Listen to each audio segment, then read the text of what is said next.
আসসালামু আলাইকুম বন্ধুরা, কেমন আছেন সবাই? আশা করি অবশ্যই ভালো আছেন। আজকের ভিডিওতে আমরা যে বিষয়টি আলোচনা করব সেটি হচ্ছে যে বাংলাদেশের ভূমি ব্যবস্থায় কিছু পরিবর্তন আনা হচ্ছে।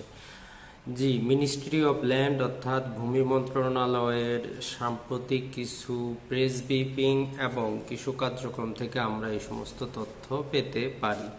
তো এখানে মূলত তিনটি বিষয় বা নিউজ বা তিনটি জিনিসের পরিবর্তন করা হচ্ছে। নাম্বার ওয়ান হচ্ছে যে জমির শ্রেণীতে প্রমিত বাংলায় জমির শ্রেণীর নামকরণ করা হচ্ছে এবং জমির শ্রেণীর যে ভাগ আছে সেগুলোকে কমিয়ে আনা হচ্ছে। দুই নম্বর হচ্ছে যে খতিয়ানে সাধারণত আমরা জানি মায়ের নাম থাকে না, শুধু বাবার নাম থাকে, তো সেখানে মায়ের নামটা বাধ্যতামূলক করা হচ্ছে। তিন নাম্বার যে বিষয়টি সেটি হচ্ছে যে খতিয়ানে জাতীয় পরিচয়পত্র অথবা জন্ম নিবন্ধন যে নাম্বারটি এটি রাখা বাধ্যতামূলক করা হচ্ছে। তো এই তিনটি হচ্ছে যে মূল বিষয় সাম্প্রতিক যে সমস্ত কার্যক্রম ভূমি মন্ত্রণালয় সে সমস্ত। তো বন্ধুরা চলুন আমরা ওয়ান বাই ওয়ান দেখে আসি। তো প্রথমে হচ্ছে যে জমির শ্রেণীর নামকরণ। তো অতীতের যে সমস্ত জরিপ সিএস আরএস এসএ আছে এই সমস্ত জরিপের যে জমির শ্রেণী সমস্ত কিছু তারা একত্রিত করে যেটি দেখেছেন সেটি হচ্ছে মোটামুটি 1124টির মতো বিভিন্ন জমির শ্রেণী আছে। তো হয়তো শুনতে অনেক দেখা গেল আসলে এক এক অঞ্চলে একই জমি অন্য অঞ্চলে অন্য নামে ডাকা হয়, অর্থাৎ দিনাজপুরে যে জমিটিকে দলা জমি ডাকা হচ্ছে সেম একই জমি হয়তো রাজশাহীতে অন্য নামে, ঢাকায় অন্য নামে ডাকা হচ্ছে। তো এই সমস্ত আঞ্চলিক নাম সমস্ত কিছু আঞ্চলিক খতিয়ানে কিন্তু থেকে যায়। তো সেই হিসাবে সর্বমোট 1124টি নাম পাওয়া গেছে এবং বর্তমানে যে সমস্ত জরিপ চলমান আছে সেখান থেকে সেটেলমেন্টের তথ্য অনুযায়ী, সেটেলমেন্ট অফিসের তথ্য অনুযায়ী সর্বমোট 339টির মতো জমির শ্রেণী তারা পাচ্ছেন। তো সমস্ত কিছুকে একত্রিত করে তারা এখন মোটামুটি 16টি প্রমিত বাংলা জমির শ্রেণী করেছেন, যে নামগুলো শুনলে আমরা সবাই বুঝতে পারবো যে জমির শ্রেণীটি কি। তো বন্ধুরা এখানে তারা 16টি শ্রেণীতে বিভক্ত করেছেন। যেমন হচ্ছে যে রাস্তা অর্থাৎ পাকা রাস্তা, কাঁচা রাস্তা, রেল লাইন, এই সমস্ত বাস লাইন সমস্ত কিছুকে তারা রাস্তা শ্রেণীতে নিয়ে আসতেছেন। তারপরে হচ্ছে আবাদি। আবাদি মানে হচ্ছে যেখানে চাষাবাদ হচ্ছে সেটার ডাঙ্গা দলা উঁচু নিচু যাই হোক জমিটি যদি সেখানে চাষাবাদ হয় আবাদ হয় যে বাগানি হোক হয় সেটিকে তারা আবাদিতে নিয়ে আসতেছেন। তো এইভাবে আবাসিক করা হচ্ছে, যেখানে কাঁচা ঘর পাকা ঘর ছাদপাড়া ঘর যাই থাকুক সেটি আবাসিক।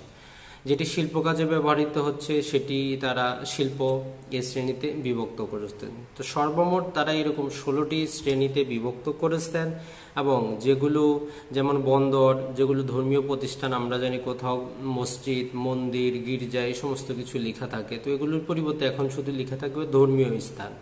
তো এইভাবে 16টি জমির শ্রেণী আছে যেগুলো আমরা ভবিষ্যতে ফিউচার যে জরিপ হবে সেগুলোতে দেখতে পারবো। তবে নামজারি খতিয়ানে কি সেই সমস্ত কিছু আলাদা হবে কিনা এ ব্যাপারে কোনো নির্দিষ্ট নির্দেশনা নাই। তো এটি হচ্ছে জমির শ্রেণী সংক্রান্ত বিষয়। দ্বিতীয়ত হচ্ছে যে খতিয়ানে মায়ের নাম। তো এটি হচ্ছে আসলে একটি অতি উৎসাহী কার্যক্রম। সেটি হচ্ছে যে তাদের ধারণা হচ্ছে খতিয়ানে মায়ের নাম থাকলে মায়ের সম্পত্তি মায়ের যে অধিকার সেটি প্রতিষ্ঠিত হবে। তো বিষয়টি আসলে এমন না যে খতিয়ানে নাম থাকলেই মায়ের জমির উপর অধিকার প্রতিষ্ঠিত হবে। তো আমরা সবাই জানি আমাদের জাতীয় পরিচয়পত্রে সেখানে মায়ের নাম বাবার নাম সবকিছুই থাকে, জাস্ট জাতীয় পরিচয় নাম্বারটি সেখানে দিয়ে দিলে হয়।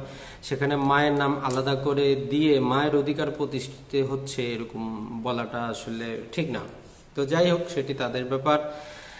সর্বশেষ 3 নাম্বার যেটি সেটি হচ্ছে যে খতিয়ানে জন্ম নিবন্ধন অথবা জাতীয় পরিচয়পত্রের নাম্বার যুক্ত করা হচ্ছে। তো এটি হচ্ছে একটি ভালো উদ্যোগ। তবে এটি যে কতদিনে কার্যকর হবে তারা চাচ্ছে অনলাইনে আপনি আপনার জাতীয় পরিচয়পত্র নাম্বারটি দিয়ে আপনি আপনার ভূমি সংক্রান্ত আপনার নামে কোথায় কতটুকু জমি আছে, কোন খতিয়ানে কতটুকু জমি আছে এতটুকু পাওয়ার জন্য।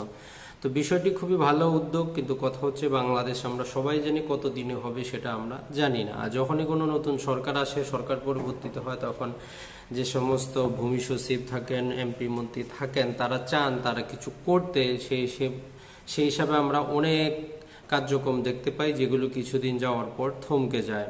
বিএনপি সরকারের আমলে আমরা কোটি কোটি টাকার বিনিময়ে সিওল একটি প্রজেক্ট দেখেছি। এই সরকারের আমলে আমরা ডিএলএমএস নামে এডিবির অর্থায়নে অনেক কোটি কোটি টাকার যে প্রজেক্ট সেটি দেখেছি। বর্তমানে তার সার্ভারটি পর্যন্ত বিকল, অর্থাৎ আর ভূমিবন্তী প্রায় গত 1 মাস আগ থেকেই যে অনলাইনে সমস্ত খতিয়ান পাওয়া যাচ্ছে, অনেক কিছু দিচ্ছেন 5 মিনিটে পাওয়া যাচ্ছে। তো আপনারা নিজেই যাচাই করে দেখতে পারেন 5 মিনিটে পাওয়া যাচ্ছে নাকি সমস্ত কিছু। তো যাই হোক, যদি এগুলো সমস্ত কিছু কার্যক্রম হয় তাহলে আমরা হয়তো কিছুটা উপকার পাবো। তো এখানে খুশি হওয়ার মতো কিছুই নেই। আর যে জমির শ্রেণীগুলো, সেগুলো খুবই ভালো উদ্যোগ, জমির শ্রেণী। তো এখানে অনেক বিষয় আছে যে যখন আবাদি জমি সব জমির শ্রেণী এক করা হচ্ছে, তখন এর মৌজা রেট কীভাবে নির্ধারণ করা হবে, যেগুলো উঁচু জমি, যেগুলো রাস্তার পাশে জমি, যেগুলো ভিতরে জমি, এ সম্পর্কে কোনো নির্দেশনা নাই।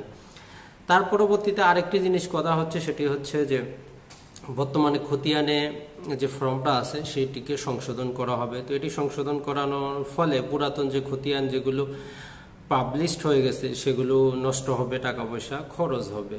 তো এই যে খতিয়ানে সেটি সংশোধন করার মেইন উদ্দেশ্য হচ্ছে সেখানে বর্তমানে রেস্তানং লেখা থাকে, তো সেটিকে বাদ দেওয়া হবে। মায়ের নাম থাকে না, মায়ের নাম ইনক্লুড করা হবে, আরও ডিজিটালাইজড করা হবে। তো যাই হোক, আমরা আশাবাদী, দেখি কি হয় সামনে। যখন আমরা দেখব নতুন কিছু হচ্ছে, ভালো কিছু হচ্ছে, আমরা সহযোগিতা অবশ্যই করব। আসসালামু আলাইকুম বন্ধুরা, ভালো থাকবেন, সুস্থ থাকবেন। দেখা হবে আগামী পর্বে নতুন কোনো ভিডিও নিয়ে, নতুন কোনো টপিক।